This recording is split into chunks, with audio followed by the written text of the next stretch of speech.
busy with the grind, but Yahuwah spoke and drew a Kodesh line.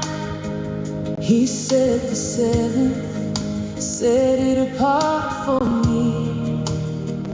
Now the candles flicker and my spirit's free. Shabbat Shalom, peace has come to stay.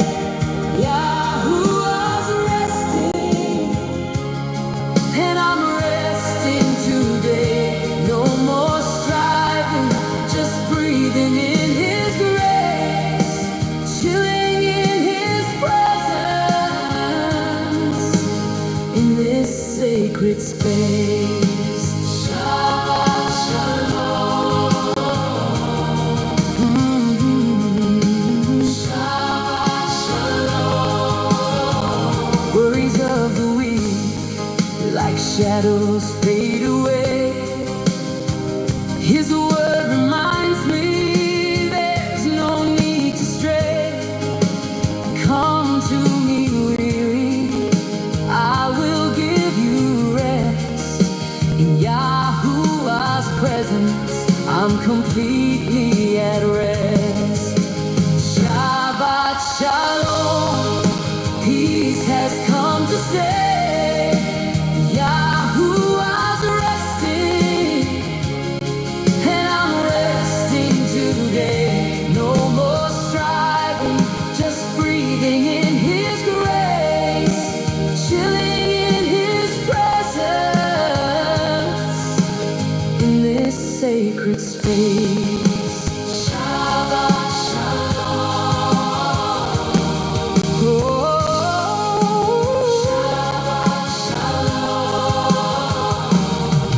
No rushing, no striving, just breathing in His grace.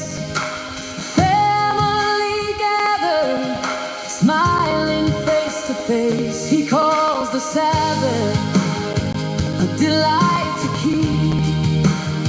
In perfect shalom, my soul finds sweet release. Shabbat Shalom, peace has come to stay. Yahuwah's resting, and I'm resting today. No more striving, just breathing in His grace, chilling in His presence in this sacred space. Shabbat Shalom. Shabbat Shalom. From sunset to sunset, His peace covers me like a river flowing, calm and deep and free. Yahuwah is my refuge, my hiding place. On this coldest day, I rest in His embrace. Shabbat Shalom, peace has come to stay. Yahuwah's resting, and I'm resting today. No more striving, just breathing in His grace, chilling in His presence in this sacred space. Shabbat Shalom. Shabbat Shalom.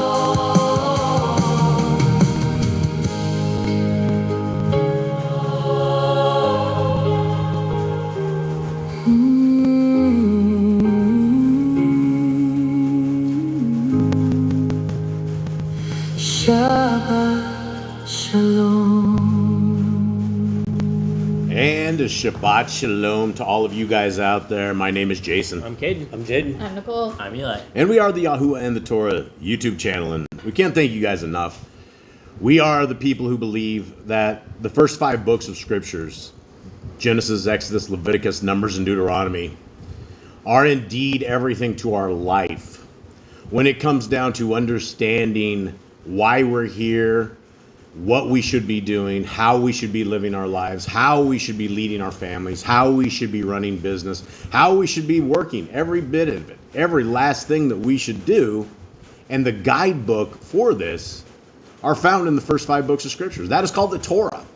Now, if we live in this religious system that says, oh, it's called the law, which in Hebrew, the Torah does not actually translate to law. It translates to instructions. And so if you want to look at the difference between good instructions and bad instructions, you would see very clearly that the first 5 books of scriptures are good instructions. Now, we have been doing this 𝐉𝐄𝐄 and the Torah live stream now for a long time. We're getting to the end of Devarim, Deuteronomy. And it has been an honor and it has been an incredible time that we have been able to spend with you guys. And we're in the middle of debating whether or not we continue on beyond the book of Devarim. And it's one of these things that as a family where, we've been doing this for years and years. And it's one of these things that we are possibly looking at ending. And so it's one of these things that we have a lot of family of you guys that are out there that, we love to hang with you guys. And this is a part of all of this is the hanging out, is the getting with this. But when it comes to leading these and to get us to where the point is, it becomes a stressful part of our Shabbat. And so it's one of these things that we're looking to the creator of the universe to give us some guidance, to give us his wishes on the future of this channel. But for today, we are absolutely praising and worshiping our creator in song, in praise, in love and admiration. And when it comes to a shout out, I think it is proper that we shout out the creator, Yahuwah, and we shout out his son, Yahushua.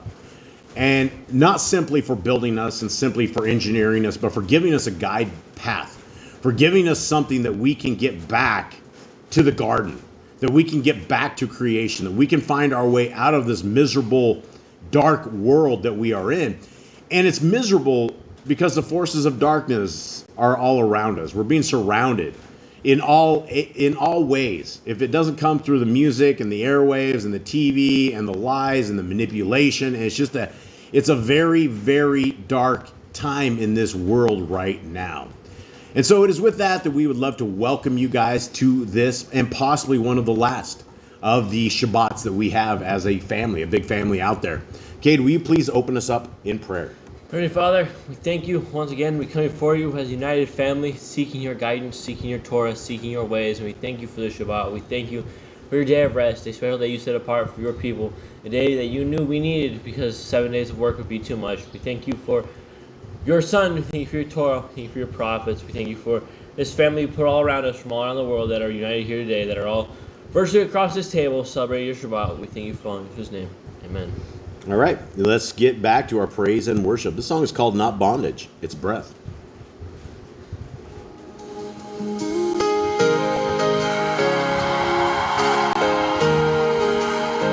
Oh, yeah.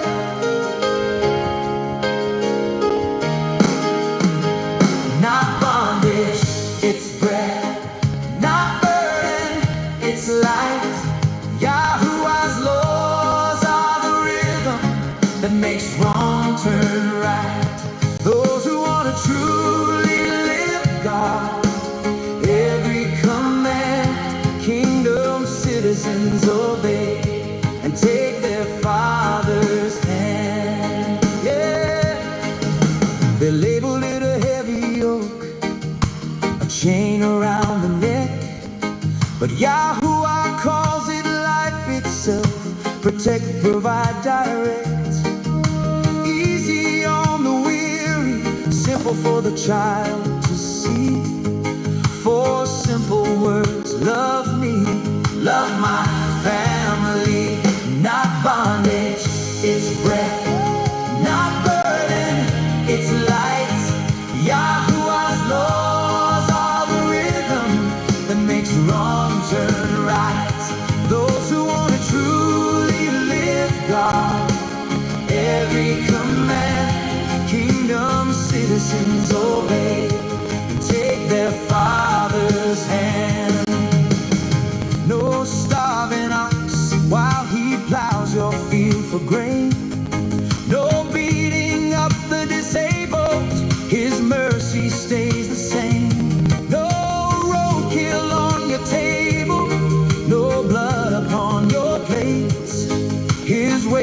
got pure protection. Never, ever hate, not bondage.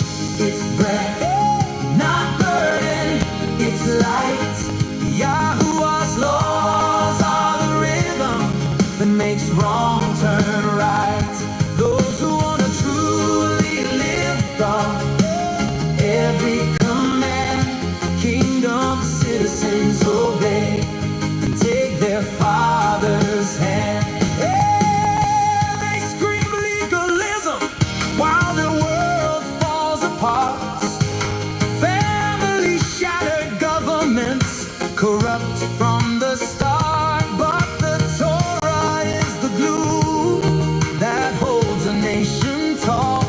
Remove it and watch Babylon rise, and watch the righteous fall. Not bondage, it's breath, not burden, it's light. Yahuwah's laws are the rhythm that makes wrong turn right. Those who want to truly live God, every command, kingdom citizens obey and take their Father's hand. It's not about perfection, it's about direction true. A heart that says your will, not mine, that's what he's asking you. Easy, yes, life-giving, more than words can say.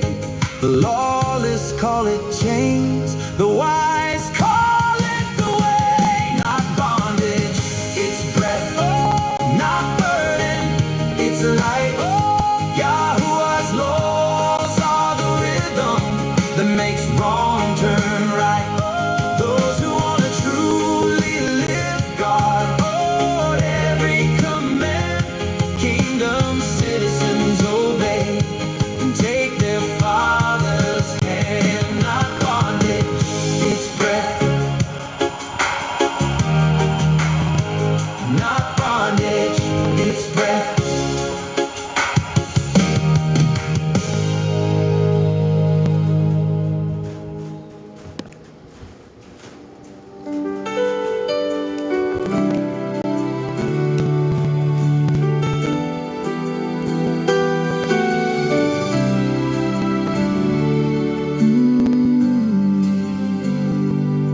In the beginning, Yahuwah made the Shamayim and the earth, worked 6 days and rested, showed us our true worth. He finished creation and said it is good.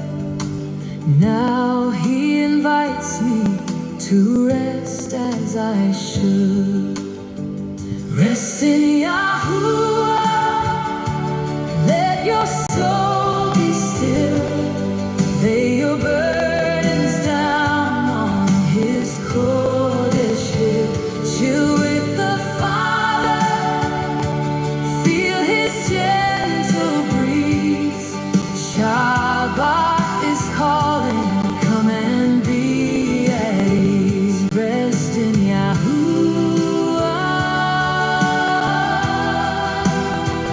rest in Yahuwah.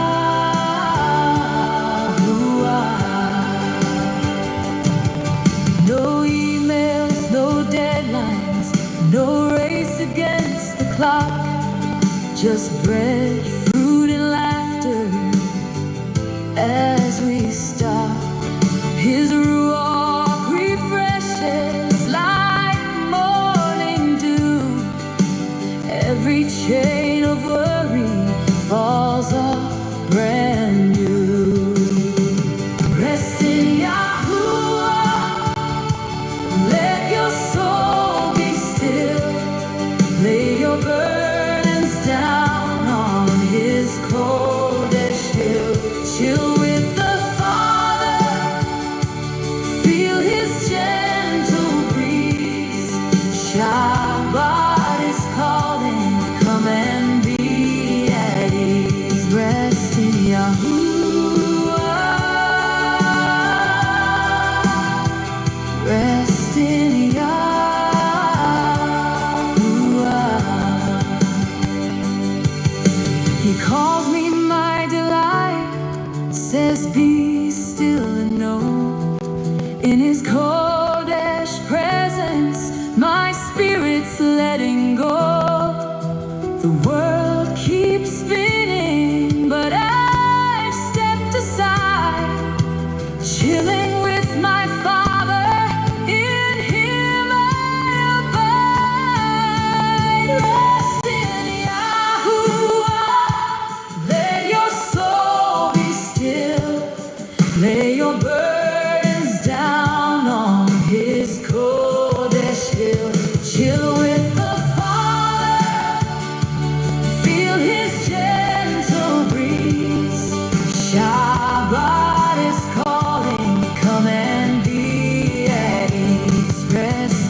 His rest still stands, a gift for His children across all lands. He refreshes my soul, makes my cup overflow. On this Shabbat day, I'm fully whole. Rest in Yahuwah. Let your soul be still. Lay your burdens down on His Kodesh hill. Chill with the Father. Feel His gentle breeze. Shabbat is calling. Come and be at ease. Rest in Yahuwah. Rest in Yahuwah.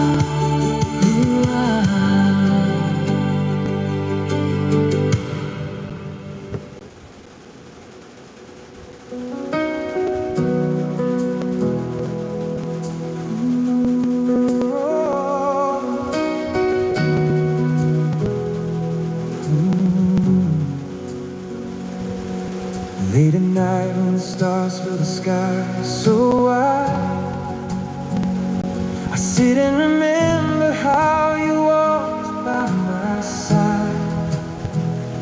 Through every valley, every tear I couldn't hide, you turned my stumbling steps into a steady stride.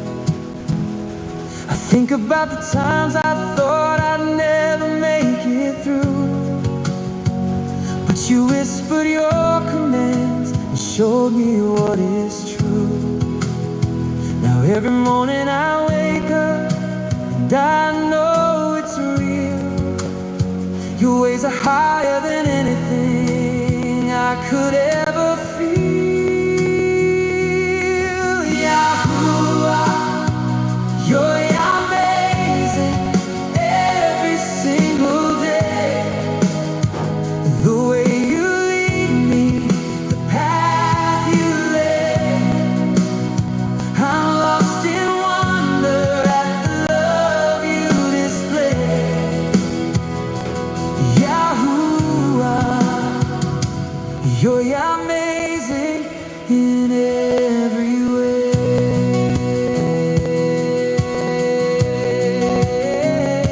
I read your Torah and my heart starts to burn. Each line of obedience makes my ruach turn. From chasing shadows to walking in your light, you'll rewrite my story in the still of the night. The more I surrender, the clearer I see how your perfect will is the only place to be. No fancy words, just a quiet yes from me. And suddenly your peace comes washing over me. Yahuwah, you're amazing every single day. The way you lead me, the path you lay, I'm lost in wonder at the love you display. Yahuwah, you're amazing in every way.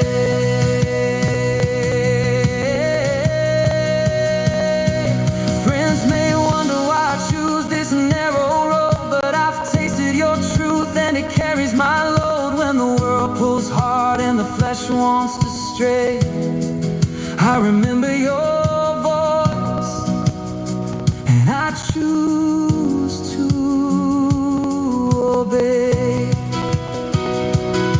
You take the ordinary and make it set apart. You write a new chapter straight on my heart. Every yes I give you opens up the door to see your hand moving like never before. Yahuwah,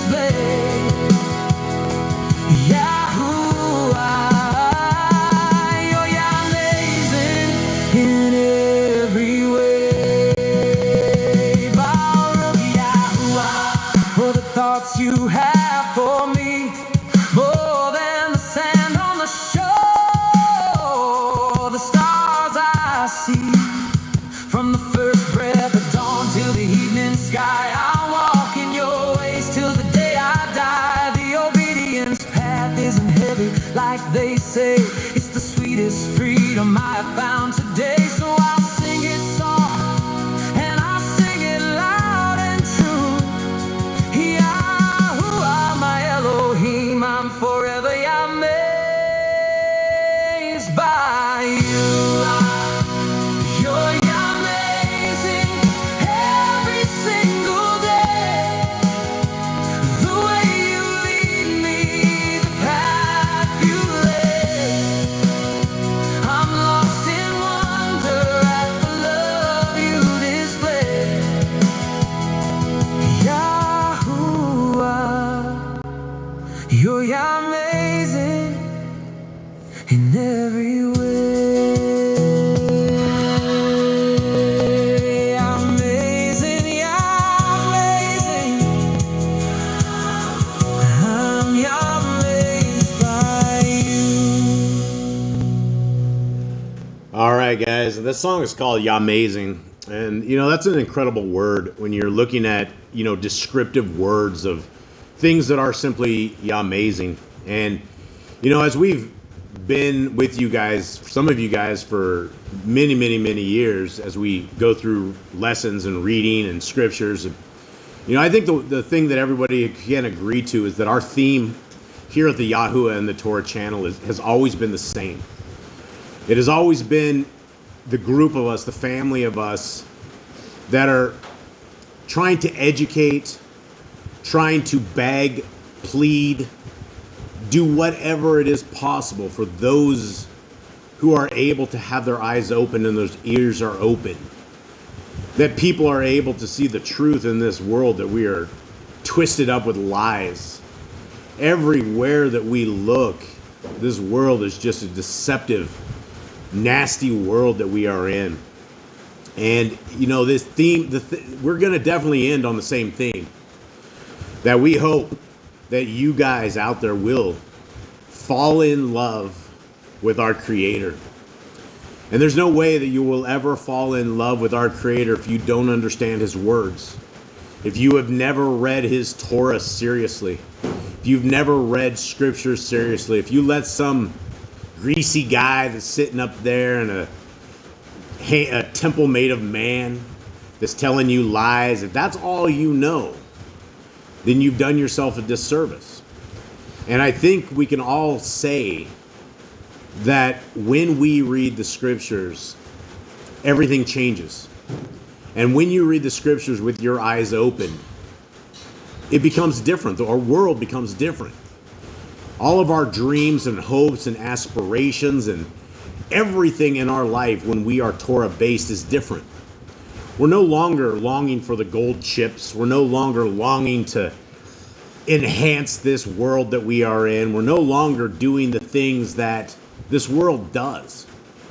And a part of being separated, a part of being called apart, the part of being that little drop of water compared to the wave of people that don't make it, is that we are in a covenant. We are in an agreement that is brought forth by our Creator, and we have had access to sign this agreement. Now, this agreement says, if you will obey my laws, my statutes, and my commandments, and we're talking about Yahuwah, will be your Elohim. In fact, not only will He be our Elohim, but He will guide us, He will deliver us, He will walk with us, He will talk with us. He will provide every last bit of manna that we need daily to do this. And it is this walk, this separation walk and this covenant that most of the world will never care about. 400,000 different religions, and every single one of them are different than what the scriptures say. And I will always end with that as astounding to me. That everybody thinks that they love their Creator. Everybody thinks they love the Son of our Creator. But yet everybody hates His words. Not a single person that you talk to on the streets could ever tell you what the Torah of our Creator is. They will go, oh, that's the 10 Commandments. And they'll say, yeah, we keep the 10 Commandments. And then if you mention the 4th commandment, they will say, well, we changed that. That was changed. That was changed to Sunday. We no longer have to keep the 7th day Shabbat.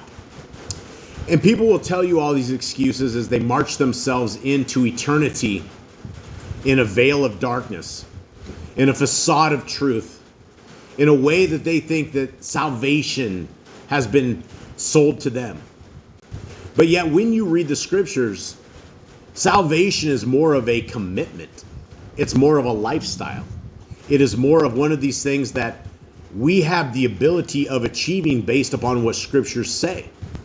And when scripture says that if we follow our Creator based upon his scriptures for all generations, and that our lives will be blessed and they will be cursed without them, I believe it. And so it is with that this family is always going to push, prod, beg, plead, whatever it takes for you guys out there to pick up your scriptures and to read them with your lights on, with your understanding open, and with your heart receptive to the truth. And this truth will never die. Regardless if we stop doing the Shabbat service, it's never going to stop. And the message will always be the exact same. Please read your scriptures.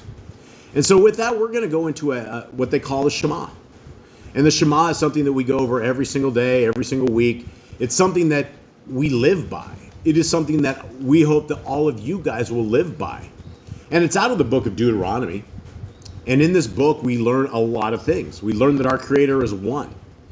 We learn that his word is supposed to be with us for all times. It's supposed to be everything that is in our lives.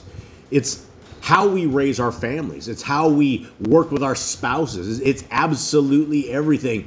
And if we would all take these words to heart, and we all believed and we all followed this, the world would be a much different place than what it is.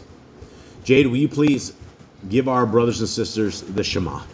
Hear, O Israel, Yahuwah Elohim, Yahuwah is one. And you shall love Yahuwah your Elohim with all your heart, and with all your being, and with all your might. And these words I am commanding you today shall be in your heart, and you shall impress them upon your children.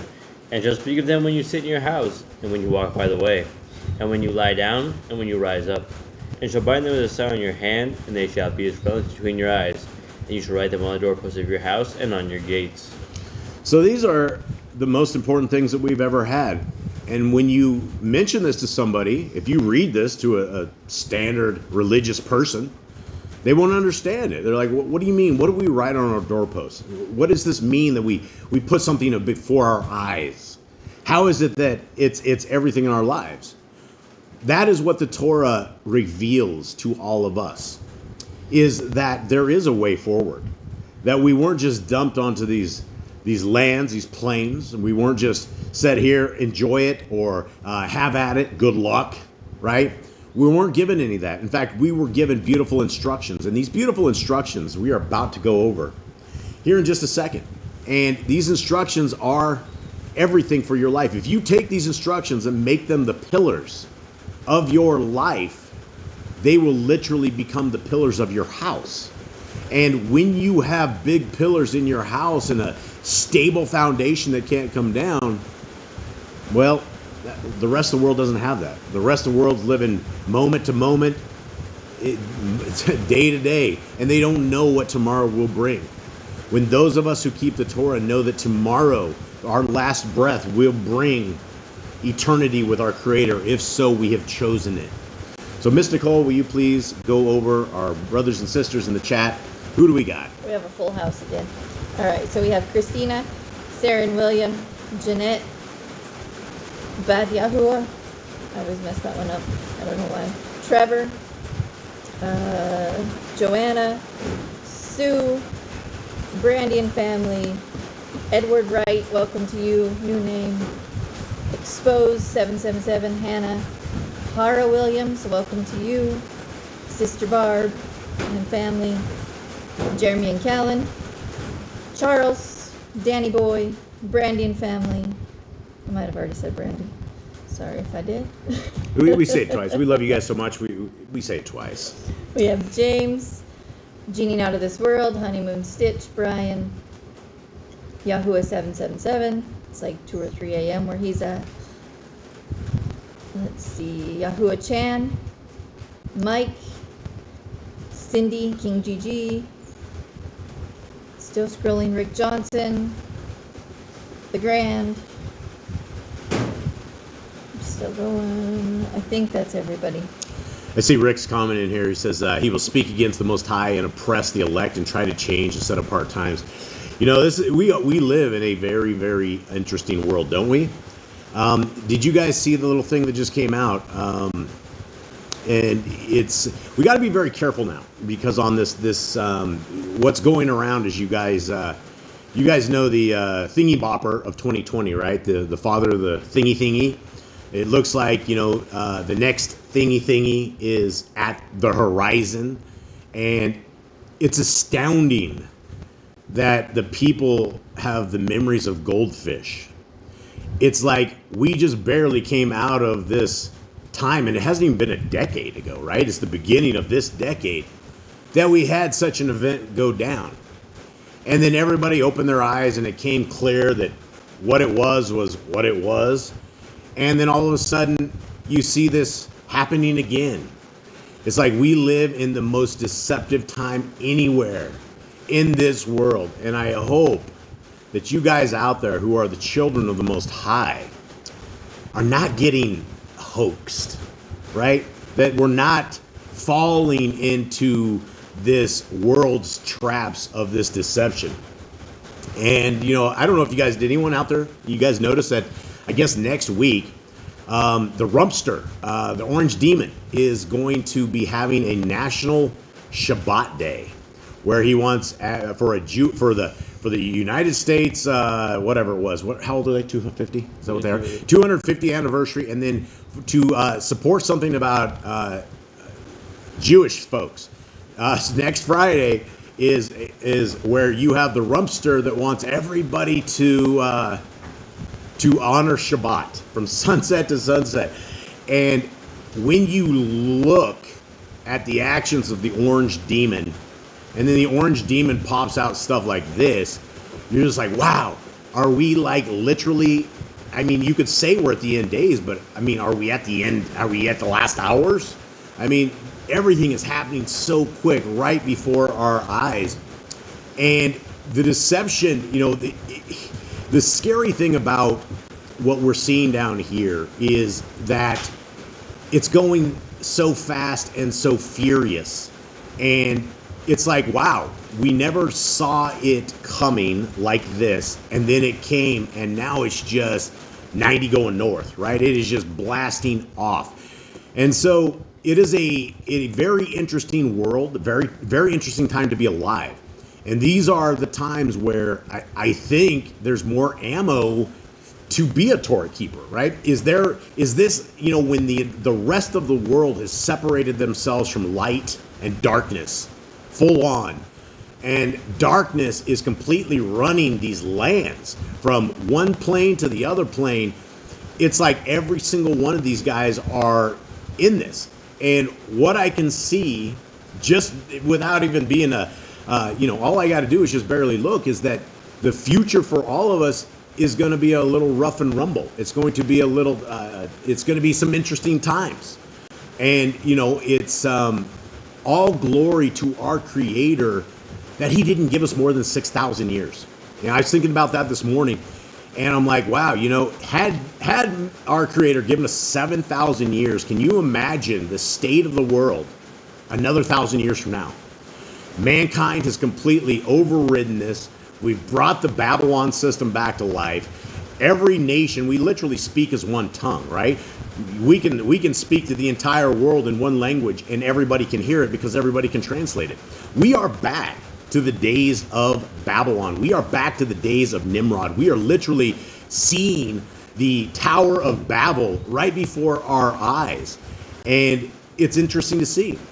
And I would like to use this as encouragement for all of you guys out there, for everybody that is out there that can see this with your eyes and your heart and your stomach. You feel this. Things are popping. These are great times to be a Torah keeper. These are absolute great times to seek our Creator. If you ever had a doubt of good versus evil, and your eyes are open and the cloud goes off your eyes, it's very, very, very clear to see the wild, wild world that is happening right now. So guys, Torah keeping is in. And what we're about to go over right here is the laws, statutes, and commandments of our Creator. Now, if you've never ever heard these laws, statutes, and commandments, I will tell you that the world has tried to convince you that these are bondage. These are horrible things. Oh, there's nothing more bad than keeping the commandments of our Creator. Oh, this is terrible. This is awful, right? When in fact that is utterly ridiculous. It is utterly a lie from the hand of Hasatan, and people buy it hook, line, and sinker. And if they buy it hook, line, and sinker, they're probably never ever going to unbuy it. But for those of us who did, Mr. Cole, you're looking at me like you have some info. What you got? I don't have any info. What you got? I just have 4 people more that we need to say hi to. Okay. Say hi. Say hi to the people. Raw for Ya, Caleb and Amanda. Hi. Obi Lyons, Chris, and Josh Rhodes. Yeah. I had to throw those ones in there. It did last year. What did Mike say on the thing? I like Mike's comment. Mike had a good comment like further on down, but I don't think we can actually see it. No, we can't. But he was talking about his frustration that he had with the people and this entire paganism style world. And brother, we've been on YouTube a long time, and I've battled. I would have to say, and it's not something like, oh yeah, I battled the Christians. But anybody that is out there speaking the truth, you're going to be battling people, right? And it doesn't matter. It's not always the Christians, but the Christians are probably the most brainwashed when it comes to doctrine because they live a lawless doctrine. And so when you try to help them with foundation, they get very angry, right? They run to the Paul said, they run to their grace, yada yada yada yada. We've all heard it, right? It never ever ends. And the thing about brainwashing, and guys, religion is brainwashing, right? You have come to a conclusion about the Creator of the universe and His Son and what salvation is that is contrary to what the Scriptures say. So how do we understand this? How do we get brainwashed?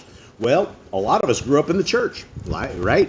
For me, I grew up in the church. I was a good little Christian boy. I went to church all the time. I was a saved dude. We were saving people. I don't know how many people my mom and I saved at church camps when she was always out there getting little kids to raise their hands as they are praying to Jesus, and everybody leaves with a kumbaya spirit, and we're all saved, right? Now, how many people have we sent to the pits of hell based on this, right? All of these kind of things are going to be a problem. So let us get into the real truth. Mr. Cole, did you have his comment? Did you find his? Or not? It was up further. If not, it's okay. But I'm with you, Mike. I know exactly what you're talking about. And it is absolutely frustrating. It's hard to give people truth for sure. Was it this one? The lost of the Christians have been nailed to the cross. Yes, that's with it. Jesus. Yes. Now we are under grace alone. Yes. They use verses to support their belief out of context. I'm getting frustrated with them. Oh yeah. Oh man, it's nailed to the cross, right? Like the most satanic thing you could ever say, right? Like literally, it'd be going around, it'd be like telling my kids, you know what? Your mom, she doesn't really know what she's talking about, right? She wants you to do all this stuff. That's crazy. Let's nail that stuff to the side of the wall. Everything she says, nail it to the wall. Can you imagine what my wife is going to say to me first, and then probably I would readjust my thinking to the kids, right? It's not going to go down well. When you say you nail something to something, it's over, right? It's abolished. And the Christians see that word in Scriptures. They go, look, it says right there, fulfilled. That means that we don't have to do it anymore. And you're like, well, the word fulfilled means to fill up, to make full. It doesn't say abolish. There's nowhere in Scriptures the laws, statutes, and commandments of our Creator are abolished. And then you fall into the programming side of the house and you start taking up arguments, and you will never ever win. Now, I watched this video years ago, and it was called, like, I think Candles in the Darkness or something, and it literally talks about how to unprogram people. And it wasn't necessarily about religion. It was about people that go pay their taxes, right? Or people think that they live in something. They're all completely brainwashed, and they base everything on it. And then when you mention it, they will fight you for it, right? They pick up their wares and they start chucking knives and rocks at you. So the bottom line of this, it was like an 8 or 9 hour video series on how to actually try to get people to unprogram, and 100% of it is asking questions that they have to answer themselves. Like, you cannot say, the laws of our Creator are good. You would have to ask them, which laws of our Creator do you struggle with the most? Right? And then if they can come to the understanding that they don't actually know the laws of our Creator to hate what they are doing, it's all a struggle, right? And so there is a process to get people out of it. Some people can actually be deprogrammed, but most won't. And it is one of these things. It's tough. So with that, guys, let's get into our laws, the statutes and commandments, these beautiful things that we have been given for all times, all generations, all peoples. This is the gift, guys. What you see right here, right before you, is amazingness. This is yawesome, right? This is amazing. So commandment number 1, which is not in the trash, not nailed to the cross, not abolished, none of that, is to be fruitful. And the reason that we want to be fruitful is because we have been given a short amount of time. It may seem like a lot of time for us as we're walking these lands. However, when you're looking at eternity, you're looking at the 6,000 years this lands have been around, and you're looking at what our Creator, excuse me, I'm dying here, folks. Keep me alive, y'all. Here we are, right? And so it's something that is for being fruitful, right? How can this go wrong? How can we nail something like to the cross? And it goes for every one of these 157 commands that we have right here. They're not bondage. They're not baggage. They are life. They are blessings. Commandment 2. Multiply. We're supposed to sprout throughout the earth. Replenish the earth. We're supposed to give back to the earth. Subdue it. Have you remember the fish, fowl, and every living creature. We should be the ones in control of everything and not them in control of us. They are bearing, and every tree is for food. We are to eat the fruit of the trees. That is what Yahweh gave us to eat. Man and woman should build their own families. They are supposed to go out and start their own families. Master sin. We are to be in control of our sin. We should not sin. By doing that, we keep the Torah. Every clean living that lives shall be food for you. Yahuwah gave us meat to eat, and it is the clean animals of the field. Do not eat the blood. The blood is holy. It is sacred. It is something that Yah said, stay away from me. So the life is in the blood. Do not eat of this. Walk before me and be perfect. Yahuwah wants to be perfect in his sight, and he wants to obey his laws. Guard Yahuwah's covenant, laws, statutes, and commandments. This has the most amount. This has been told us the most amount of times in the entire Torah. We should keep his commands. Every male shall be circumcised at 8 days old. This is the covenant between man and Yahuwah, is that we are circumcised at 8 days old. Teach your children the commands and guard the way of Yahuwah. Yahuwah wants to teach the next generation, and so we don't forget the commands. Remember Yahuwah's name for all generations. Everyone should know his name, and it should never be forgotten. Keep the Passover, Pesach. We are to keep this day. It is the first feast of the new year. Specific feast that Yahuwah gave us to put blood on the doorpost and save our firstborn. This is a day of remembrance. Keep the feast of unleavened bread, the festival of Matzah. We are supposed to do a remembrance, also practice for when we have to return to land. There is one Torah for the stranger and the Hebrew. Everyone follows the same exact Torah. There is no different Torah for anyone. Sanctify all firstborn to Yahuwah. When the firstborn are Yahuwah's, those are his. He said those are to be ransomed, or those are to be his. There are no mighty ones before Yahuwah. We're supposed to have Yahuwah and Yahuwah only. You should not make graven images. Do not make anything that you bow down to, that you would worship. You should only worship Yahuwah. Do not bring Yahuwah's name to naught. Yahuwah's name is to be held in the highest regard. It is supposed to be respected above all names. Keep the Shabbat, the Sabbath day. It is this seventh day. It is a set-apart day. Honor your parents. We are supposed to honor our parents. They are the ones who brought us in the world, the one who taught us and raised us. So we are supposed to honor our parents as they are also our elders.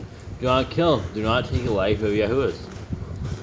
Do not break wedlock. You are to have this covenant. It's a sacred covenant set up by Yahuwah, and you are not supposed to break this. Do not steal. If it does not belong to you, it is not yours. Do not take it. It does not belong to you. Do not make false accusations against your neighbor. Do not lie about your neighbor. Don't say something false about him that can ruin his reputation. That can ruin him. Do not covet anything of your neighbors. You are supposed to be happy with what you have. You start lusting over things that are not yours. You will make bad decisions. You will make decisions that will go against Yah. Do not make an altar from a rock that the tool is touched. If you're building an altar, make sure they are from pure stones and not something that you have used for the tool. Do not go up to the altar by the steps. They were not for us to go up by, only those who were ordained. If a man steals cattle, you shall restore it 5 times. It is correct weights and measures that if you steal someone's animal, you give him 5 times back. Do not lie with beasts. This is an abomination. This is a sin where you are supposed to be put to death. No sacrifice to other Elohim. We are supposed to sacrifice only to Yahuwah, and we are not supposed to have any other Elohim or mighty ones that we worship to. Do not oppress a stranger, fatherless, or widow. They are already struggling enough as is, and there's no need to make his life any harder. Do not charge your brother interest. If your brother borrows something from you, you are supposed to give to him without looking for interest, without looking for a return. If you borrow your friend, return it to him before sunset. If you borrow something from your neighbor, return it to him. Back in the day, like he only had one garment, so you had to return it to him. Do not curse the ruler of your people, and those who were in charge. They were holy. We were supposed to honor them, and we're not supposed to curse them. Do not eat what is torn from a beast. If you see something that has been destroyed by an animal, do not eat it, even if it is a clean animal. Do not false report. You are to tell the truth and only the truth. You are not supposed to bring false report to the people of Yah. Do not follow a multitude of evil. We are supposed to stay away from those people, those who are bad groups, those who are doing evil things, those of the world. We're supposed to stay away from. Do not judge righteously against the poor. Even if someone is poor, do not judge against him just because of his money. Bring back your enemy's cattle if you find it going astray. The animal is not your enemy. The cattle are not your enemies. If your enemy has a cattle that has gone away, bring it back to him. Help the animals of your enemy. If you see the animal of your enemy and it is stuck, there's something wrong with it, you're supposed to help it up. You're supposed to bring it back. You're supposed to help the animals. The animal is not the person who wronged you. Stay away from rumors and gossipers. Stay away from them so they don't corrupt you as well. Take no bribes. You are supposed to not blind your eye to justice no matter the cause. You are not supposed to take bribes to blind the rightness. Do not oppress strangers. Love the strangers. Love the strangers. We were once strangers in the land of Mitzrayim. Give your land rest in the 7th year. The land has a Shabbat where you're supposed to grow extra in the 6th year, protection in the 6th year, and then you let it rest in the 7th. Do not mention any pagan names. These are demonic names. These are names of other mighty ones. Yahuwah said he is the only name which we should mention, and we should not be talking about the evil names. Keep the feast of Yahuwah, who has feasts throughout the year that he asks us and tells us that we need to follow and keep, and they are not put on the cross. Do not kill your goat in its mother's milk. They're abominations that the pagans did, and something we should not do. Obey the messenger Yahuwah sends before you. Yahuwah sends a messenger before you. You are to follow as he says, because he brings the word of Yahuwah. Do not bow down to other Elohim or other gods. There's only one Elohim, and he is a jealous El. He is a jealous Elohim that is our Father. We should not be worshiping other Elohim. Serve Yahuwah. Yahuwah tells us to serve him. We're to obey him, follow him, and do what he tells us to do. Make no covenant with other Elohim or outsiders of land. The only one we should have a covenant with is Yahuwah. Do not make or use anointing oil on a normal person. Do not make or use perfume on a normal person. There are special oils and perfumes made specifically for the Levites, and if you were to make this, you were to be cut off from the land. Do not eat the fat that is toxic for humans to eat, and also supposed to be burned to Yahuwah for a savory smell. Do what you say you are going to do. If you say you are going to do something, honor your oath and do it. Return what is your neighbor's, just like the animal is your enemy. These things are not your neighbor. If you know something, you are supposed to return it. You're supposed to do what is right. Obey Yahuwah's dietary laws. There are dietary laws of what we should and should not eat, of clean and unclean food. Shouldn't eat things like pork, shrimp, horses, things like that. When it's time of separation, we're supposed to have a time of separation, and they're supposed to be taken care of. Obey Yahuwah's hygiene laws. There's certain things on how you're supposed to stay clean. Keep the Day of Atonement, 𝐤𝐄𝐅𝐿. This is the day where you who afflict your being. This is the day where it is like the repentance of sins. This is a very special day to Yahuwah. Do not uncover the nakedness of your family. Because that is very wicked in the eyes of Yahuwah. Very wicked in general. We're not supposed to do those kind of things. We're supposed to stay far away from those. Do not take your woman's sister or wife. They will fight a lot, just like we saw with Rachel and Leah. Do not lie with a woman in her uncleanness. You are to not to enter to a woman when she is unclean. You are supposed to give her rest. Do not sacrifice children Moloch, or sacrifice children at all. Children are supposed to be sacrificed, taken care of, and raised up in the Torah. Do not be a sodomite. That is an abomination before Yahuwah. Be kodesh. Be holy. You are to be holy before Yahuwah. So we are his people. We are to be holy in everything that we do. Do not reap the corner of your field, or you should not glean your vineyard. You are to leave it for the stranger, the widow, and the fatherless, so that they have something to eat, because they could not take care of themselves. So you are supposed to be there to help them. Do not deal falsely or defraud your neighbor. You are supposed to be honest to your neighbor in everything that he does. You are supposed to take care of your neighbor. You are supposed to be honest with him. Do not lie, or be a liar. You're supposed to be holy for Yahuwah, and you shouldn't say false things about people. Pay your workers the day's wage they are due. If someone is working for you, you should pay them what you owe them. Do not harm the disabled. They are already harmed as much as it is. Why would you harm them and make their lives worse? Do not endanger your neighbor. You're not supposed to bring harm upon your neighbor. You're not supposed to endanger him. You're supposed to keep them safe. Who does not want his people harming each other? Do not hate your brother. So love our brother. They are our brother. Who says not to hate them. Rebuke your neighbor for his sin. If you see your neighbor doing something sinful, rebuke him. Love your neighbor as yourself. You are to love your neighbor as yourself. Who says that is one of the greatest of all commands. He said this is what you are not going to harm your neighbor. You're not going to do fraud. You're not going to lie to him if you love your neighbor as yourself. Do not divert your cattle. You're not supposed to put multiple cattle together. Do not cross the breeds. Do not mingle your seed. Yahuwah says he wants to keep the seed separated, because if we do, then we start having hybrid fruits. This is not what Yahuwah wants. Do not mingle linen and wool. Linen and wool has a very specific vibration that is harmful to your body, and Yahuwah cares for us so much. He lets us know that we should not mix these together. Do not let it take a woman. It is an abomination before Yahuwah, and both will be put to death. Do not eat the fruit of the trees for 3 years. When you have a new tree, you are to let it grow its nutrients. You're supposed to not let the fruit be taken off so it loses nutrients. Do not practice sorcery. That is wickedness. That is black magic. It was to stay far away from that. The people of the devil do that. Those who practice witchcraft, and they are Satanists. Do not round your beard at the corners of your head. You are supposed to either cut it all off or don't cut it at all. Do not cut yourself for the dead. You are not supposed to put marks into your body for the dead. That is a pagan tradition. Do not get tattoos. We are not supposed to mark your body. Yahuwah says you are not a canvas. You are not. Your body is supposed to be holy before Him, and putting tattoos on your body defiles your body. Do not prostitute your daughter. That is an abomination before Yahuwah, and you should be put to death for doing that. Do not defile your temple. Your temple is holy and so sacred, just like the temple of the Levites. It is supposed to be maintained clean. It is supposed to maintain before Yahuwah. And let me very carefully speak on this particular topic of do not defile our temple. And for those of you guys who are aware, you guys know what I'm alluding to.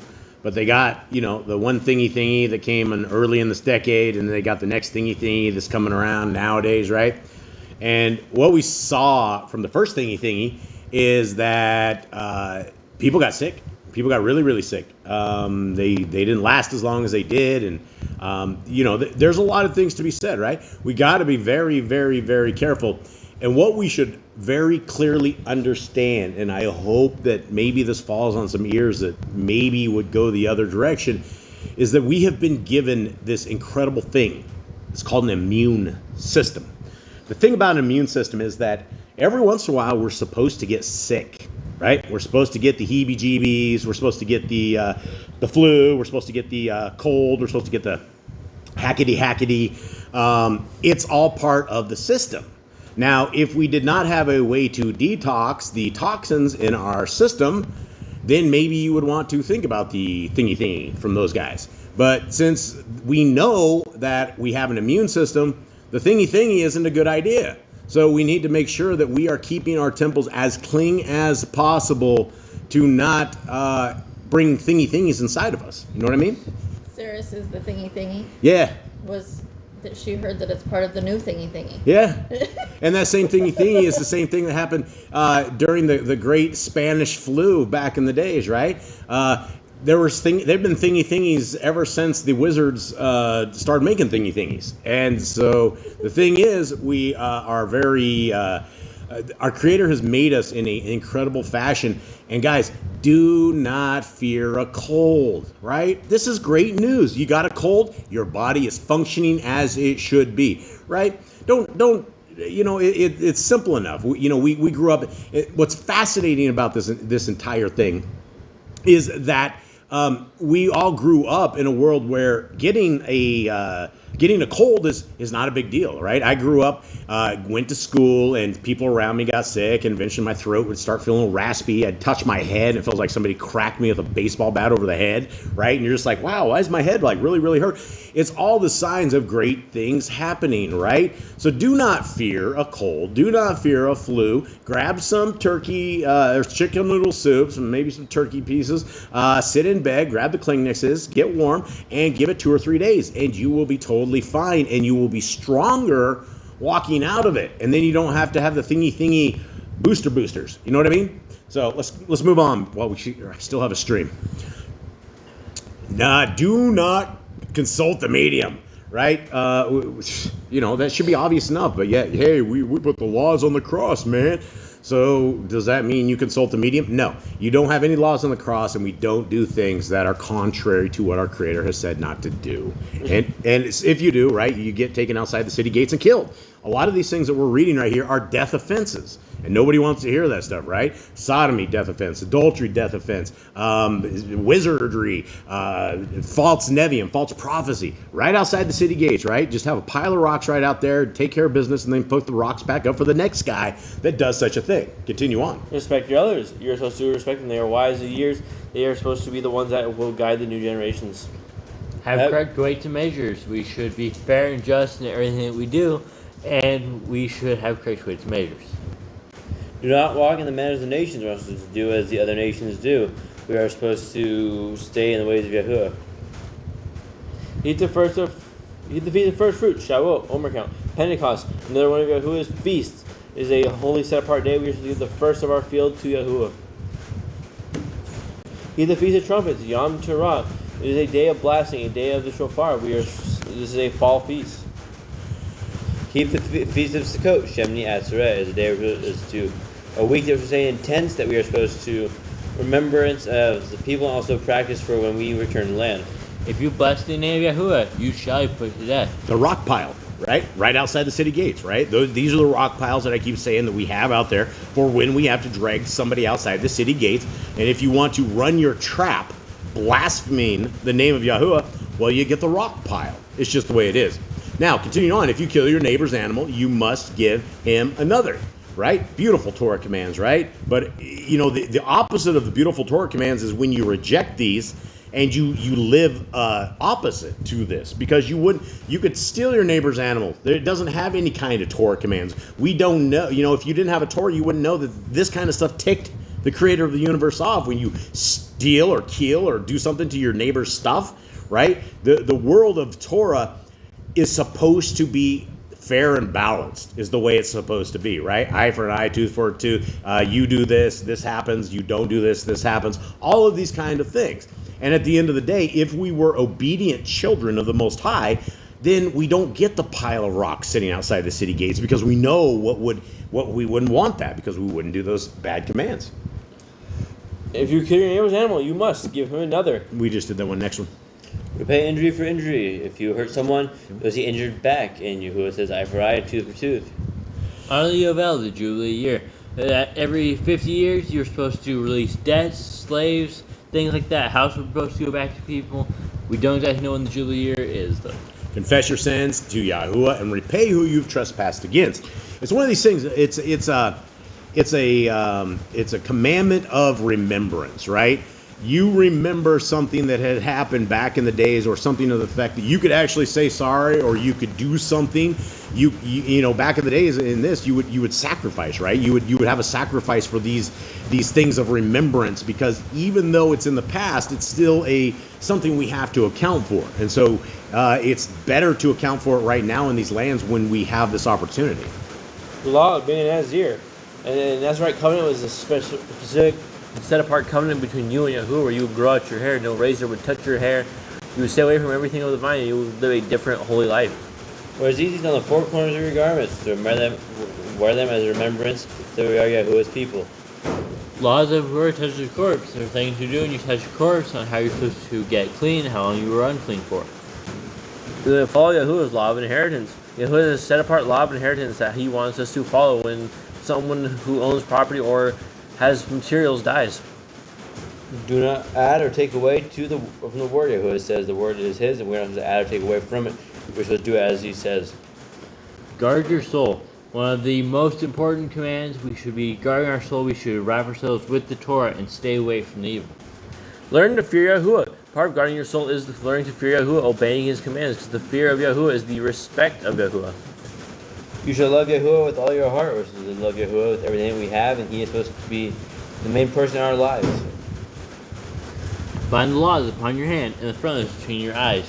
Everything we do, we should be thinking about the Torah. It should always be on our mind, in our sight. Everything that we do should be part of the Torah. Write the laws on your doorpost. When you go in and out, the Torah should be the thing you see. When you go in and out, when you live your life, the Torah should be the first thing on your mind. Do not tempt Yahuwah. We don't want to tempt Yahuwah to anger or to punish us because we are bad people. Do what is right and good in the sight of Yahuwah. Everything we do, it should be based on the Torah, for what is that right according to the Torah. And it should not be by what we think is right.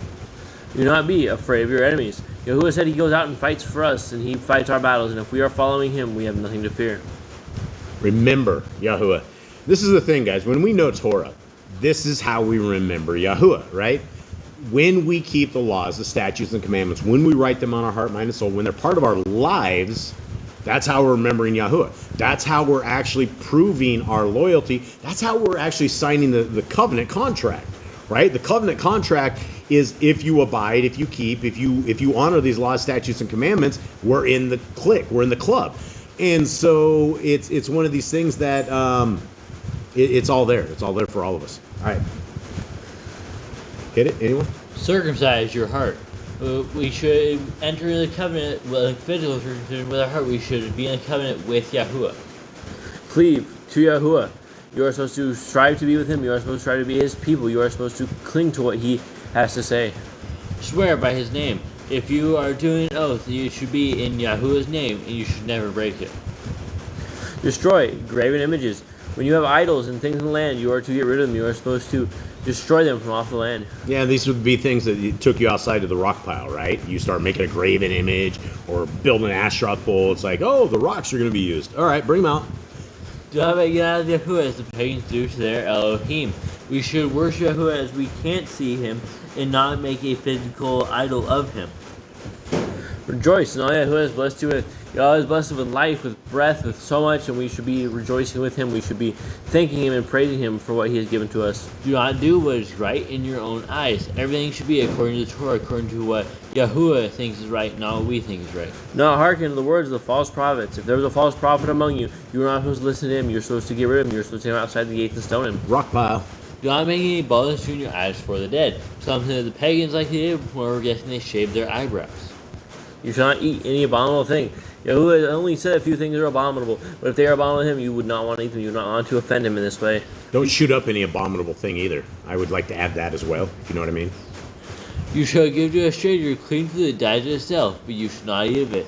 If clean food dies, like killed by an animal or something, you can give it to a stranger who is among you, but you do not eat of it. Give tithe your increase of seed year by year. Every year you're supposed to give a little bit more Yahuwah, because you're supposed to take care of the Levites. They did not have an inheritance, so what you provided was what they would eat, what they would take care of them. Laws of the end of the 7-year release. Another thing similar to the Jubilee, where people are free to debts cleared, things like that. Do not borrow from the nations. Here we are right now. We live in it. It's why we are seeing this happen right now is nearly all these every single day I see videos that come through of the North American people being smoked. And it's from the price of food, it's to the price of their houses, the price of cars. Nobody can afford anything. People are moving into storage sheds, they're moving into cars. North America looks like a fifth world country right now. Like third world countries look way above what the United States does. And it has for about the last decade. When we came down to what you would call a third world country, or what our family in the States laughed at us for, like, oh, when you want to get a real country, you come back here. But even a decade ago when we came down here, there's no homeless people, right? There's homeless people every little bit. But as far as having cities of homeless people, like, it does not look like LA. You don't have drug issues like you do down here. Now, of course, everyone's too broke to buy drugs like they do in the States. And of course, the designer drugs aren't down here. So I'm sure it will be coming.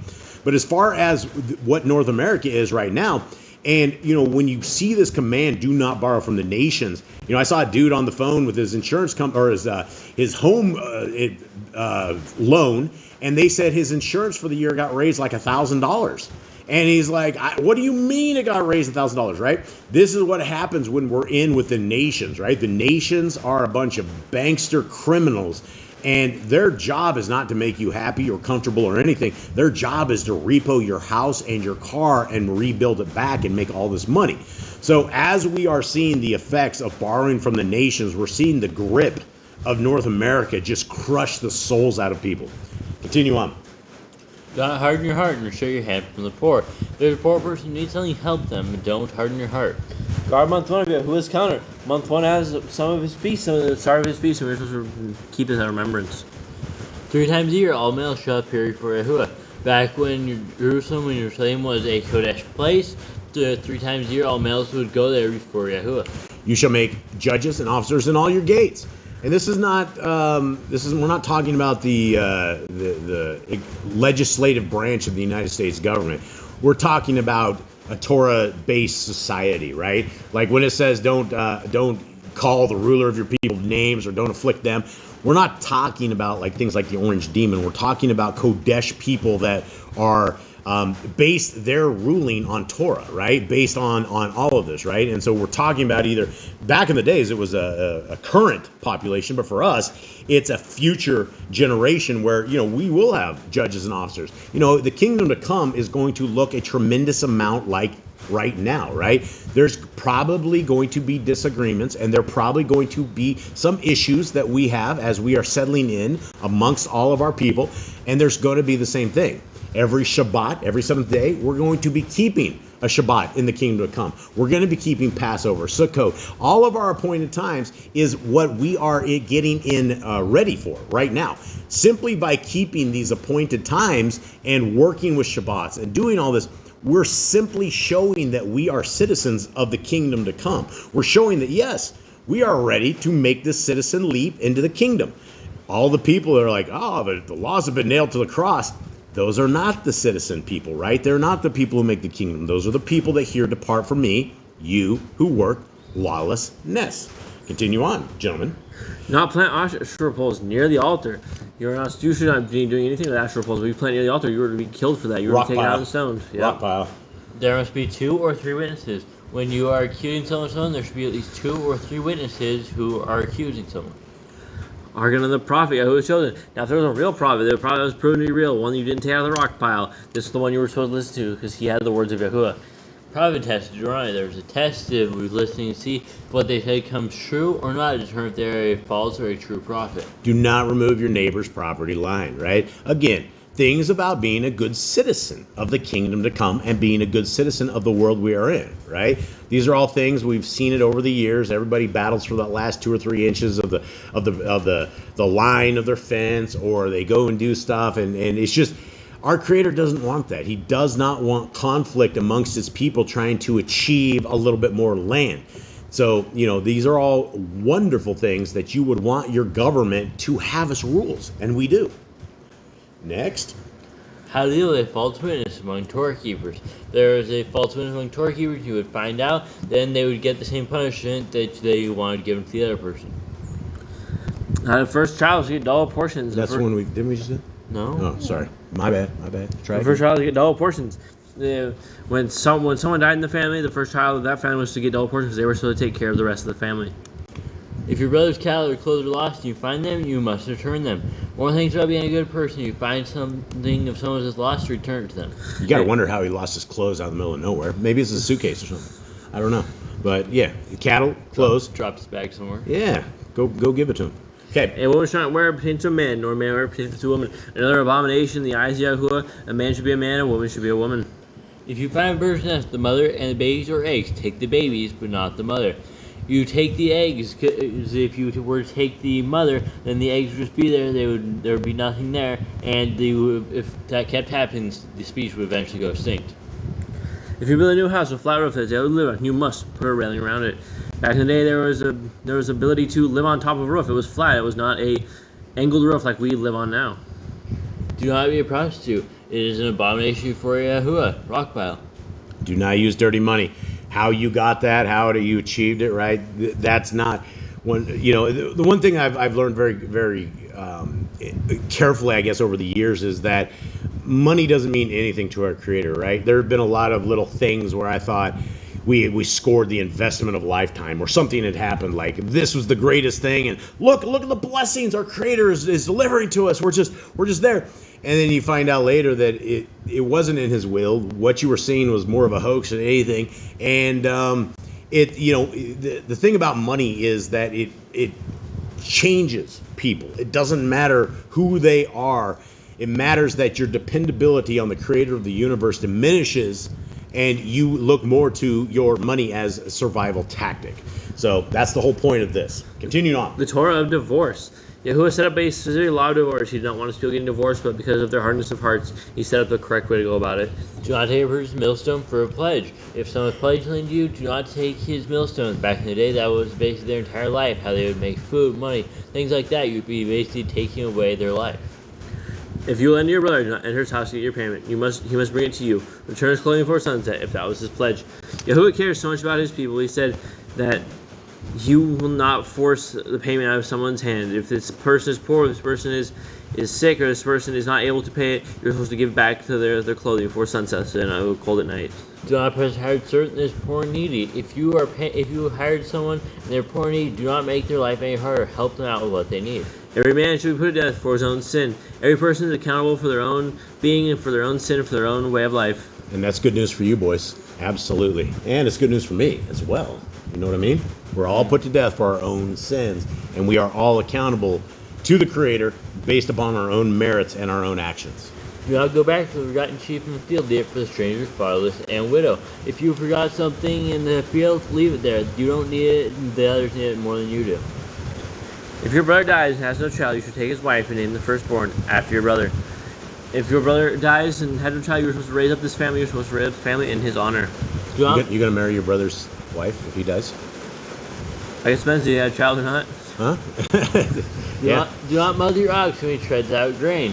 Do not muzzle him. Let him eat as well. Don't just force him to work and give him nothing. In the 7 years, you read the Torah at the Feast of Sukkot, the Feast of Tabernacles. The tradition of Israel was to be, as they were to read the Torah, so the people did not forget the Torah when they came out to celebrate Sukkot.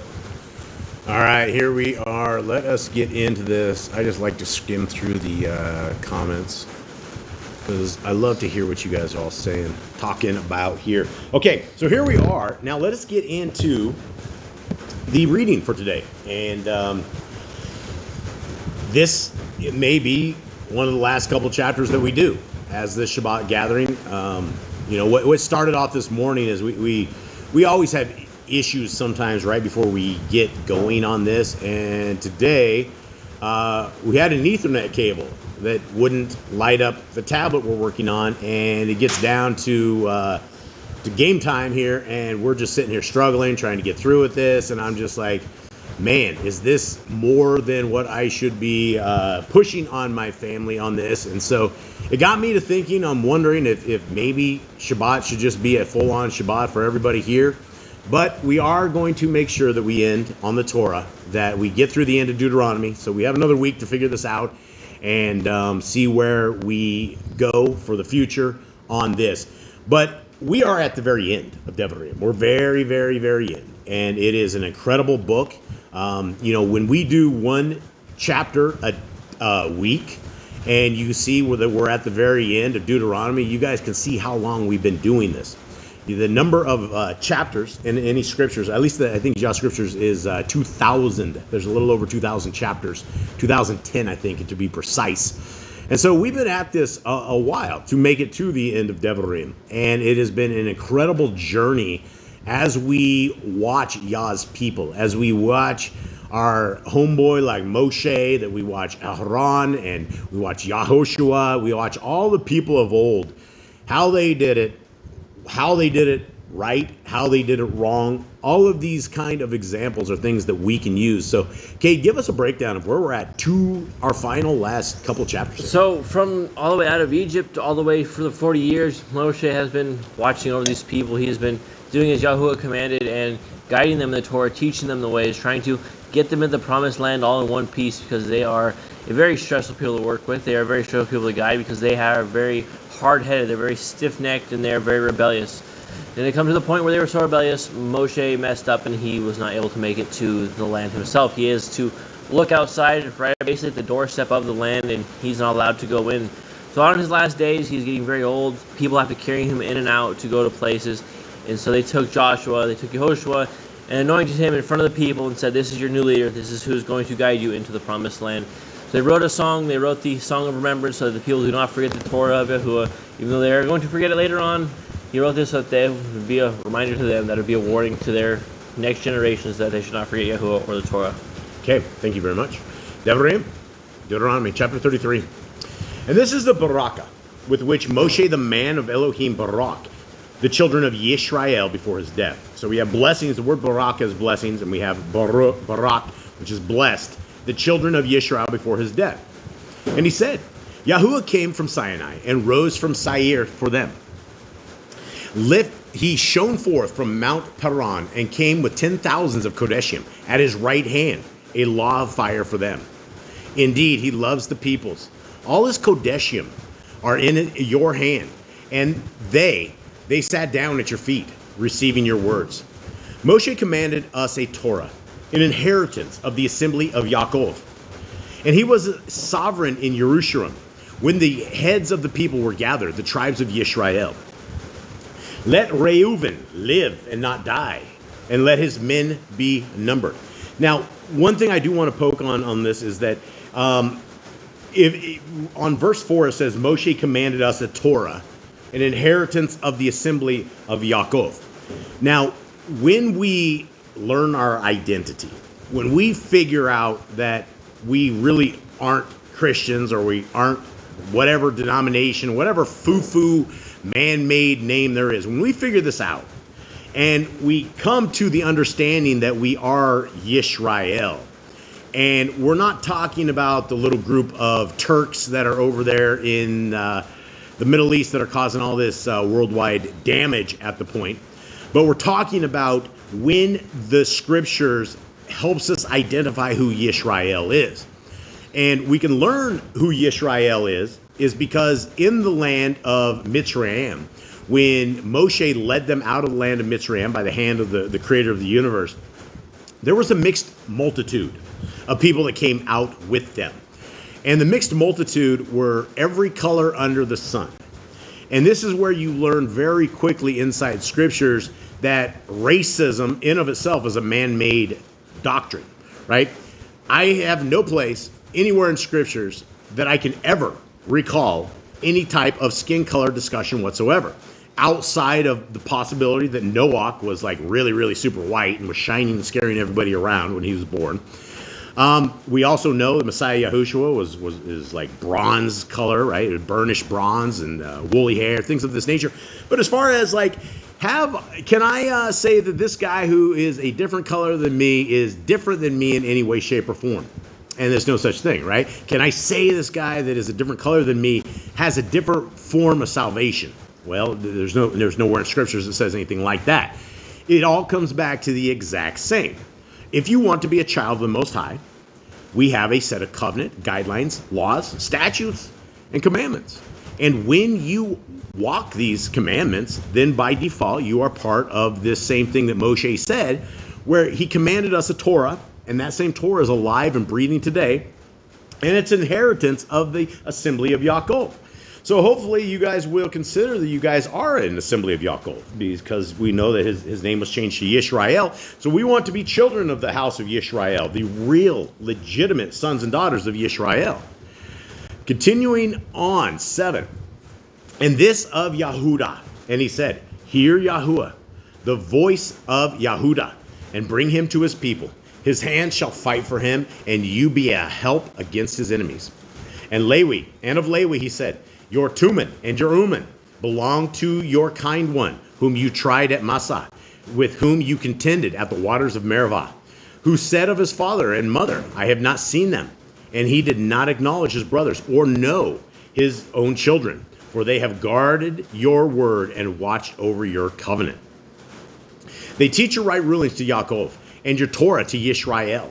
They put incense before you and a complete burnt offering on your altar. O Yahuwah, Barak his strength, and accept the work of his hands. Strike through the loins of those who rise against him and of those who hate him, that they rise no more. Of Benjamin, he said, let the beloved of Yahuwah dwell in safety by him, shielding him all the day as he dwells between his shoulders. And of Yosef, he said, Baruch of Yahuwah is his land, with the choicest from the Shamayim, with the dew and the deep lying beneath, with the choice fruits of the sun, with the choice yield of the months, with the finest of the ancient mountains, and with the choicest of the everlasting hills, with the choicest of the earth, and all that fills it, and the good pleasure of him who dwelt in the bush. Let it come on the head of Yosef, and on the crown of the head of him who was separate from his brothers. His splendor is like a firstborn bull, and his horns are like the horns of the wild ox. With them he pushes the peoples to the ends of the earth. And they are the thousands of Ephraim, and they are the thousands of Manasseh. And of Zebulun he said, rejoice, O Zebulun, in your going out, and Yissachar, in your tents. They call peoples to the mountain. There they bring offerings of righteousness, for they draw from the riches of the sea and treasures hidden in the sand. And of God he said, Baruch is he who enlarges God, who dwells as a lion and shall tear off the arm, also the crown. And he chose the best for himself, for there the portion of the lawgiver was hidden. And he came with the heads of the people. The righteousness of Yahuwah he did, and his right rulings with Yisrael. And of Dan he said, Dan is a lion's cub that leaps from Bashan. And of Naphtali he said, O Naphtali, satisfied with pleasure and filled with the barakah of Yahuwah, possesses the west and the south. And of Asher he said, Asher is the most Baruch of sons. Let him be accepted by all his brothers, and dip his foot in oil. Your sandals are iron and bronze, and your strength as your days. O yes, you run. There is none like El, riding the Shamayim to help you, and on the clouds in his excellency. The Elohim of old is a refuge, and beneath are everlasting arms, and he drives out the enemy from before you and says, destroy. Thus Yisrael dwells in safety, the fountain of Yaakov alone, in a land of grain and new wine. His Shamayim also drop down dew. Baruch, blessed are you, O Yisrael. Who is like you? A people saved by Yahuwah, the shield of your help, and he who is the sword of your excellency. And your enemies are subdued for you, and you tread down their high places. Now this is a much different kind of a like almost a blessing. If you remember the blessing that Yisrael, Yaakov, gave on his kids, they weren't so good, right? There were, it didn't sound so good. It sounded like a curse. Yeah, there was a lot of them that got cursed. And you could tell there were a lot of flaws, and there was a lot of disharmony in this family together. And we learn commands like don't let your sisters marry the same guy, things like that, because this was a family of destruction, right? And this is just a tough way to be. I think it also shows that how much Moshe was patient and loved them, that he was willing to bless all of them, where they were like fighting him for 40 years.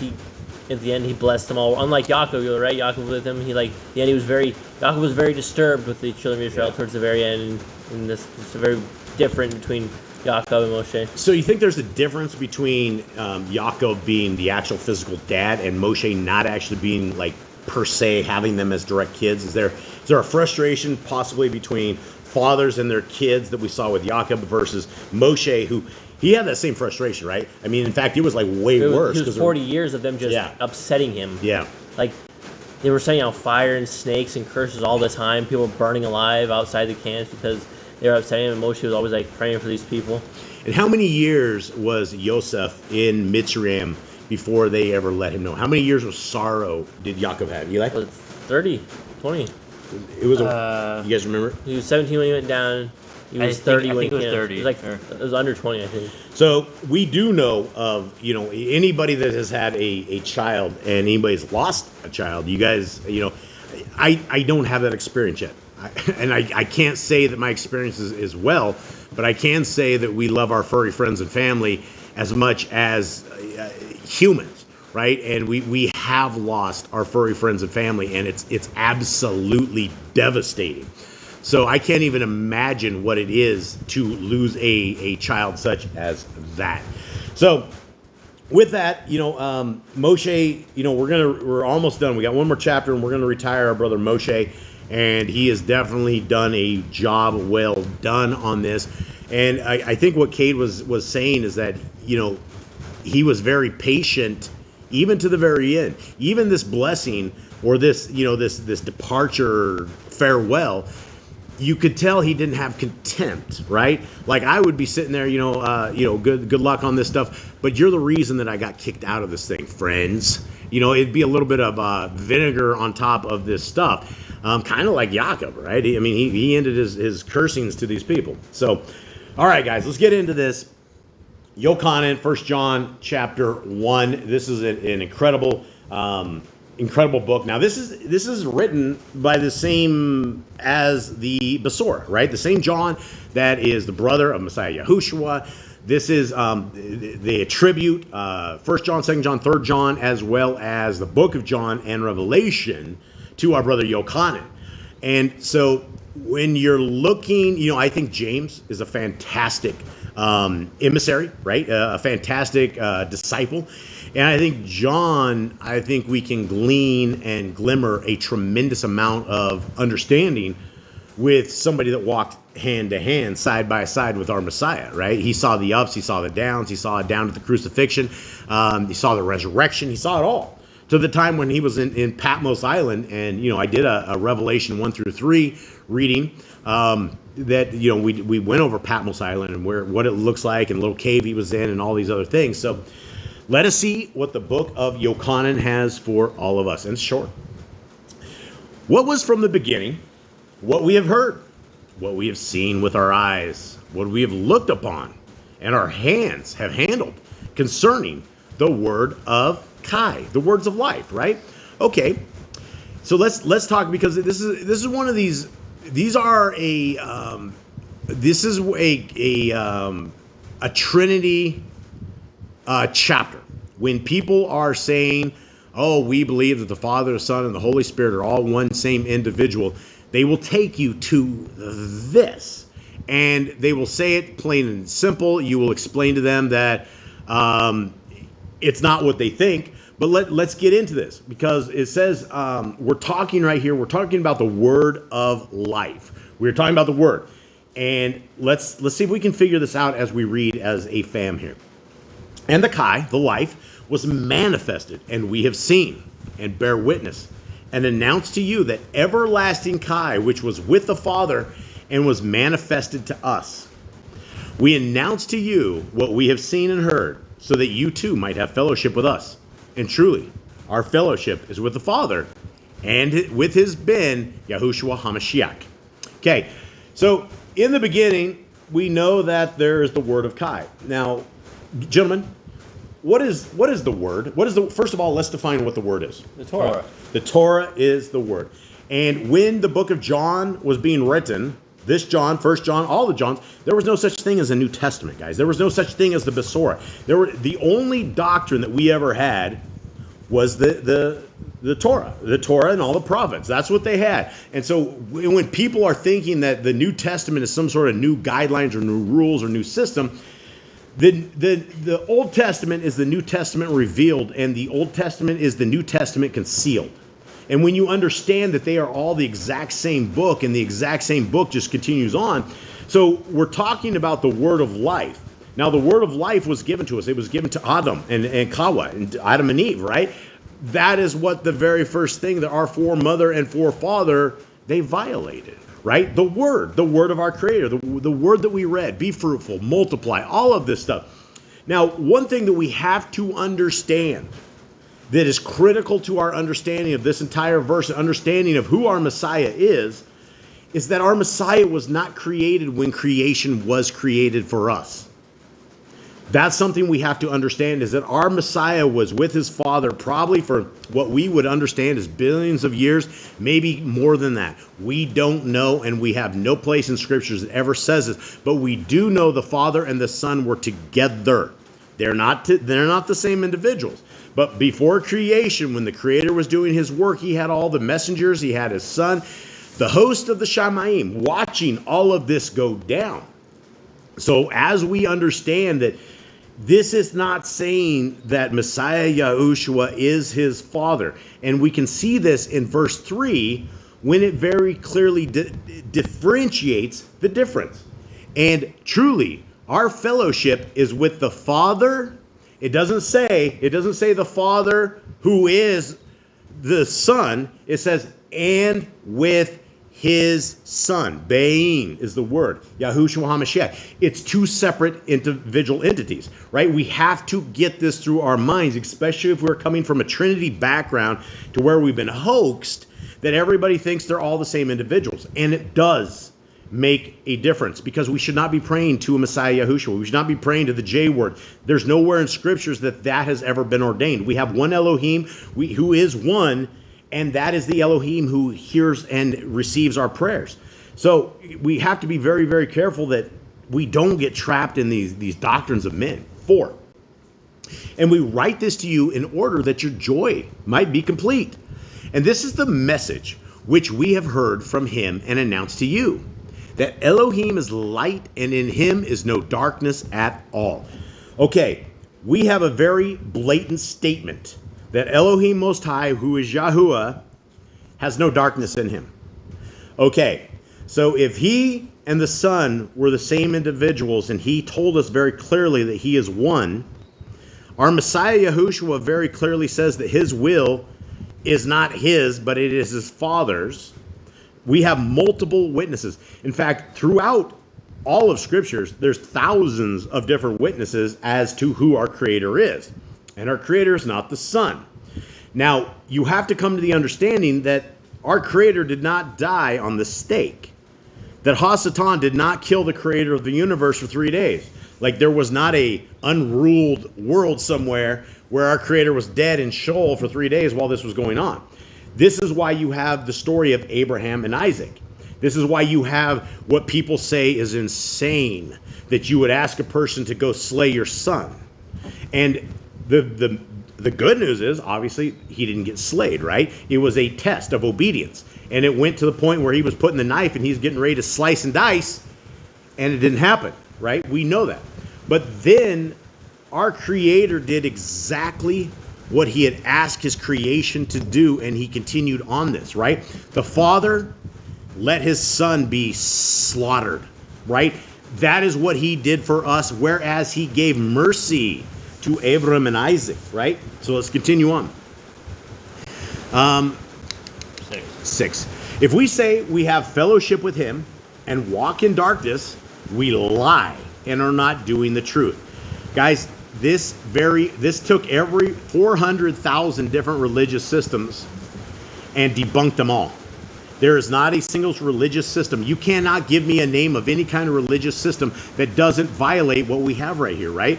If you think that you are a member of the kingdom to come, but you walk in darkness, okay, how would we walk in darkness, fellas? We would go against Torah. We would live out of bondage. We would live in bondage. We would be out of bondage. Right.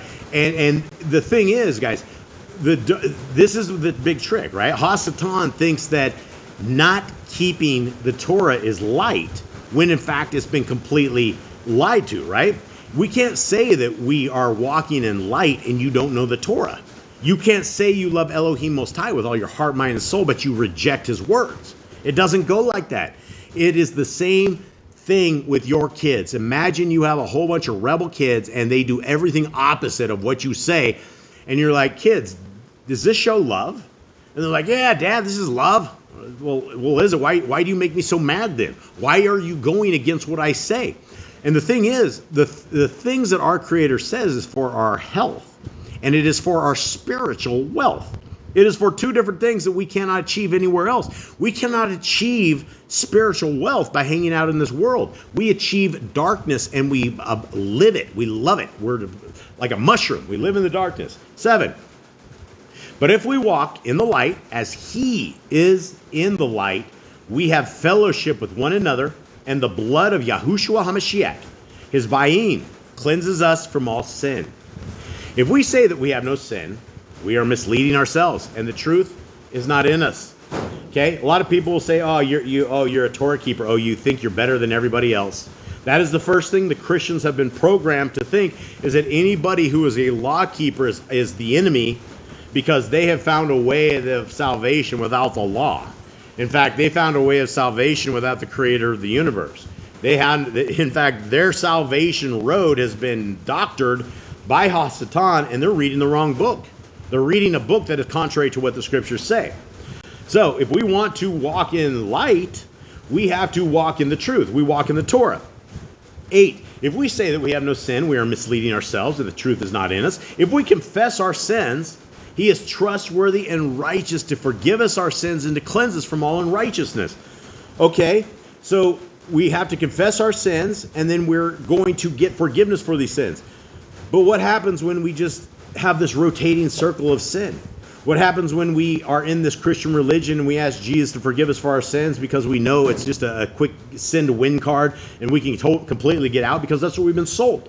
We've been sold these lies that the J word, the Jesus, the son of Zeus, is somehow going to give us salvation. And you know how many people in the dark world are laughing at this, that people actually believe this? Satan laughs every single Sunday. Every single Sunday he just comes out high-fiving all the demons. They got everybody in these kirkes. Continue on. 10. If we say that we have not sinned, we make him a liar, and his word is not in us. And again, so here we are, right? The people out there, they're like, oh, you're a Torah keeper. Oh, you think you're better. You have no sin. We know we have sin. In fact, we know exactly what the sins we have, which is why all of us fall very, very, very short when it comes to keeping the Torah commands. Even though we know it, even though we walk to the very best of our abilities, we will be judged by the Torah. And we have to make sure that, number one, we know the Torah, we learned it, we walk it, we love it, we make it part of everything that we have. All right. Well, I think that's it. I think we're going to finish this off with our last. Eli, will you please bless our brothers and sisters? Yahuwah block you and guard you. Yahuwah make his face shine upon you and show favor to you. Yahuwah lift up his face upon you and give you peace. Thus they shall put my name on the children of Israel, and I myself shall block them. All right. Thank you very much, Eli. All right. Thank you very much, everybody. We got 3 songs for you, and then we're going to call this the Shabbat.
divine. Woke up to the sunrise, opened up my scroll. World chasing trends, but I'm chasing after your soul. They say conform, I say stand on your law. To heal them in my veins, got that coldest fire out under the wings of Torah. I'm safe and I'm free. Yahoo, obeying your word is where my root heart wanna be. Living set apart. Yeah, we different by design. In your statues I shine. This love is so divine. Friends switching lanes, running after fame. I'm running to commandments, calling on your name. Yahoo, I'm my refuge under feathers I hide. Torah is my guide, and you I abide. Oh, under the wings of Torah, I'm safe and I'm free. Yahoo, obeying your word is where my root heart wanna be. Living set apart. Yeah, we different by design. In your statutes I shine. This love is so divine. Trials hit hard, but your law is my shield. Culture pulls left, but your way is the field. Feast on my calendar, Shabbat my reset. Set apart life, best decision yet. Oh, under the wings of Torah, I'm safe and I'm free. Yahoo, obeying your word is where my root heart wanna be. Living set apart. Yeah, we different by design. In your statutes I shine. This love is so divine. Now the light is spreading, others catching the glow. Seeing how it's cool to let your Torah flow. Whole generation rising different and bold. Under your wings we shine like pure gold. Under the wings of Torah, I'm safe and I'm free. Yahoo, obeying your word is where my ruach wanna be. Living set apart. Yeah, we different by design. In your statutes I shine. This love is so divine. No more chains, I'm free in your ways. Hallelujah, lifting praise every day. No more chains, I'm free in your ways. In your shadow I rest, on your promises I stand. Forever, this is the plan. All right, how about that saxophone in that song? Wasn't that good? All right, let's roll.